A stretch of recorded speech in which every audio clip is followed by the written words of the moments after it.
Olá, vamos falar um pouco sobre o nosso projeto de ciência dos dados. O que fizemos? Pegamos um banco de dados das músicas do Spotify e a ideia é usar um sistema para classificar o gênero dessa música. Então vamos dar uma olhada aqui nesse notebookzinho que a gente fez. Aqui está o resuminho, né? Como eu falei para vocês, a descrição do problema, né? Que a classificação de gêneros de músicas é muito difícil, né? Que é uma complexidade, né? Música não é fácil de você identificar a partir de métricas, né? Num, entre aspas, papel, qual o gênero dela, né? É preciso que você de fato escute. Então, fica aí um desafio um pouco maior. Aqui falando um pouco mais dos desafios de fato, né? A alta diversidade musical, né? Porque tem milhares de gêneros. A baixa acurácia, né? Porque querendo ou não, todas elas estão numa mediana entre aspas, né? O, o ritmo das músicas não acaba sendo tão diferente assim para diferenciar. E a escolha do algoritmo, né? Para a gente conseguir saber qual vai ter a predição melhor. A gente vai dar uma olhadinha nisso depois.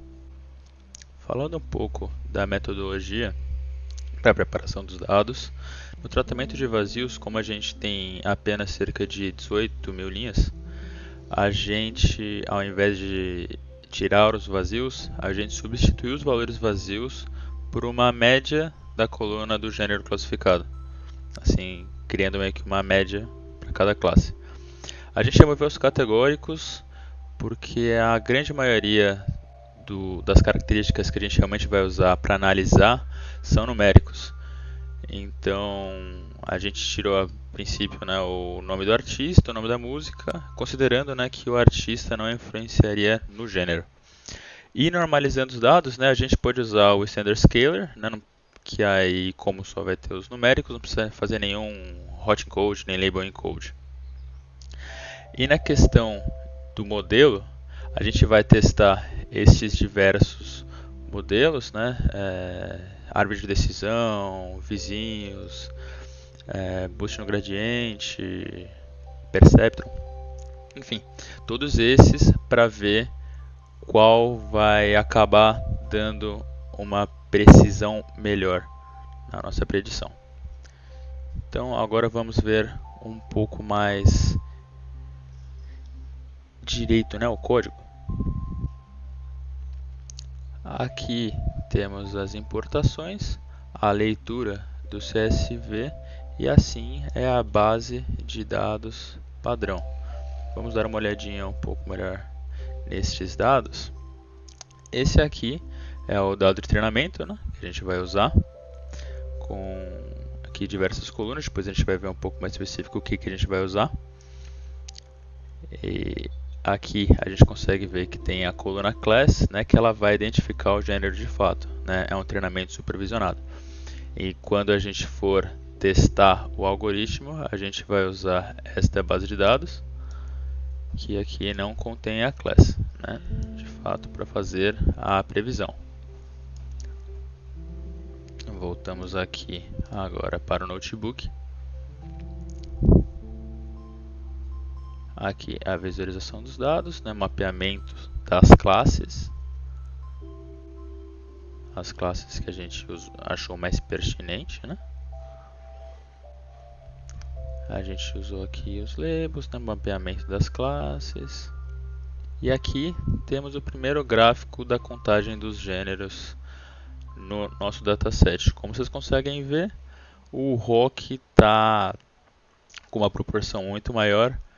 Talvez por rock ser a mediana dos dados, né, como é meio que um gênero padrão, talvez ele identifique desta maneira. Então vamos aqui, né, vou descrever aqui de todos os dados. E aqui vamos para os métodos utilizados. Aqui, como conseguimos ver, né, tem alguns dados com aspectos nulos. Nós iremos usar justamente o que falei inicialmente, que é utilizar a média de cada classe para que eles tenham a informação, entre aspas, mais completa, né? Como vocês conseguem ver aqui, retiramos todos os nulls. E aqui tudo certinho. Agora vamos selecionar as features principais, né? O que a gente de fato vai usar. Aqui, dando uma olhada, acabamos com estas colunas aqui. E agora vamos falar um pouco mais sobre elas. A grande maioria dos dados numéricos varia entre 0 e 1. Veremos um pouco sobre cada uma das colunas. Danceability é o quão dançável é a música, a partir de características como tempo, estabilidade do ritmo, força das batidas e padrão de regularidade. O Energy mede a intensidade e a atividade, ou seja, o que dá mais sentimento de rapidez, alto e mais barulhento, como heavy metal, terá este quesito mais perto de 1. As características que verificam isso são faixa de dinamismo, percepção de barulho, timbre, taxa de início e entropia geral. O loudness, o quão barulhento, digamos assim, é uma música em decibéis. Esses valores são colocados em uma média durante toda a música e são úteis para comparar o quão relativamente alto é comparado às outras. É identificada com a qualidade de som, que é o primeiro correlacional psicológico da força física, da amplitude. Esta coluna normalmente tem valores variando entre menos 60 dB e 0 dB. O speechness identifica a presença de palavras faladas durante a faixa. O mais perto de um discurso é a gravação. O mais perto de um, o seu valor estará. Valor acima de 0,66 tendem a ser músicas feitas exclusivamente de palavras acústicas, quando entre 0,66 e 0,33 são faixas que contêm tanto músicas quanto um canto, seja em seções ou em camadas diferentes, como músicas como rap. Já valores abaixo de 0,33 são normalmente entendidas como músicas e outras faixas que não parecem ser discursos.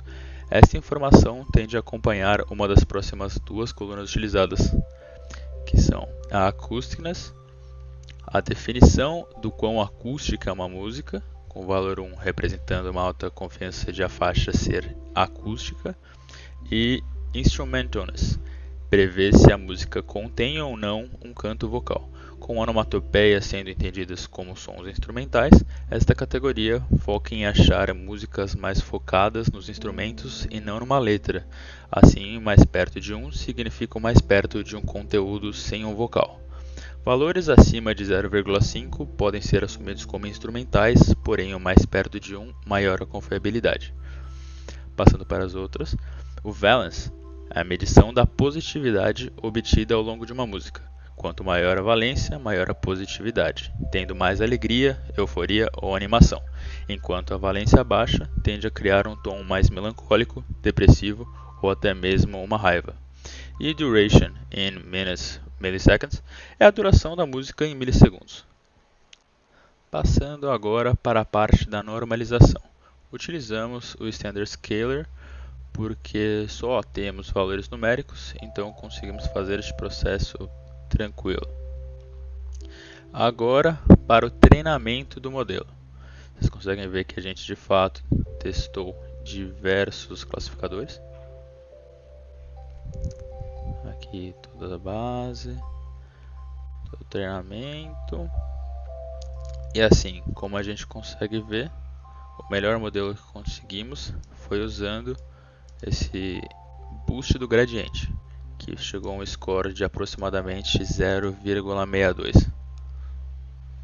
Como utilizamos um notebook Jupyter, né, algumas informações não estão disponíveis aqui no GitHub, porém aqui a gente consegue ver, né, algumas informações sobre o modelo da gradiente, boost gradiente.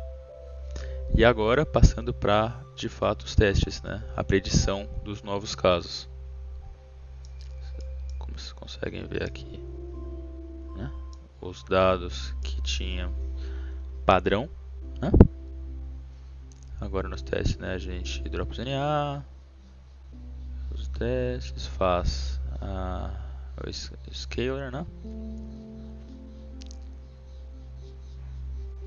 Pegamos todas as informações aqui, o mapeamento das classes, e agora fazemos a predição. Com esta ideia, chegamos neste gráfico. A contagem dos gêneros, mais uma vez, chegamos no rock com um número astronômico acima dos outros. Porém, vamos ver um pouco dos resultados. Conseguimos então uma acurácia de 62%, como havia falado, usando o boost do gradiente. Tirando os três gêneros, blues, indie e rock, que chegaram a uma acurácia perto de 50%, a maioria ficou com uma acurácia, uma precisão muito boa. Então, o que a gente consegue concluir com isso? Que apesar da dificuldade, como eu falei inicialmente, de conseguir identificar um gênero a partir de informações simplesmente numéricas, a gente acabou chegando num resultado razoavelmente satisfatório. Com esse resultado, com essa acurácia, a gente já consegue criar um modelo bem básico. Caso a gente consiga pegar outros recursos externos, a gente conseguiria ter uma precisão melhor para, por exemplo, alguma aplicação do mercado ou algo do tipo. Então, apesar da subjetividade, entre aspas, do que é o gênero de qual é o gênero de cada música, a gente conseguiu fazer este projetinho, né? Aqui a referência, né, do dataset. E é isso aí. Obrigado pela atenção. Qualquer coisa, todas as informações vão estar no GitHub.